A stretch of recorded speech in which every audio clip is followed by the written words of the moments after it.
ಸಾರ್ವಜನಿಕ ಸ್ಥಳಗಳಿಂದ ಎತ್ತಿಕೊಂಡು ಬರುವ ಬೀದಿ ನಾಯಿಗಳನ್ನು ಲಸಿಕೆ ಅಥವಾ ಸಂತಾನಹರಣ ಶಸ್ತ್ರಚಿಕಿತ್ಸೆಯ ನಂತರ ಮತ್ತೆ ಬಿಡಬಾರದು ಎಂದು ಸುಪ್ರೀಂ ಕೋರ್ಟ್ ಇಂದು ನಿರ್ದೇಶಿಸಿದೆ. ಹಿಂದೆ ಇದೇ ರೀತಿ ಮಾಡಿದ್ದ ಆದೇಶವನ್ನು ಹಿಂದಕ್ಕೆ ಪಡೆದು ಆದೇಶ ಮಾರ್ಪಡಿಸಲು ಕೋರಿ ಸಲ್ಲಿಸಲಾದ ಅರ್ಜಿಯನ್ನು ನ್ಯಾಯಮೂರ್ತಿ ವಿಕ್ರಮ್ ನಾಥ್ ನೇತೃತ್ವದ ಪೀಠ ವಜಾಗೊಳಿಸಿದೆ.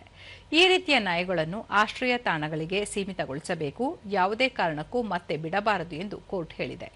ಮಕ್ಕಳು, ವೃದ್ಧರು ಮತ್ತು ಪ್ರಯಾಣಿಕರ ಮೇಲೆ ನಾಯಿ ದಾಳಿಯ ತೀವ್ರ ತೊಂದರೆದಾಯಕ ಘಟನೆಗಳನ್ನು ನ್ಯಾಯಾಲಯ ಉಲ್ಲೇಖಿಸಿದೆ. ಎಲ್ಲೆಂದರಲ್ಲಿ ಈ ಸಮಸ್ಯೆ ತಲೆದೋರಿದ್ದು ಹಿಂದಿನ ಆದೇಶ ವಾಪಸ್ಸು ಪಡೆಯಲಾಗುವುದಿಲ್ಲ ಎಂದಿರುವ ಕೋರ್ಟ್, ನಿರ್ದೇಶನಗಳನ್ನು ಜಾರಿಗೊಳಿಸಲು ವಿಫಲರಾದ ಅಧಿಕಾರಿಗಳು ಶಿಸ್ತಿನ ಕ್ರಮವನ್ನು ಎದುರಿಸಬೇಕಾಗುತ್ತದೆ ಎಂದಿದೆ.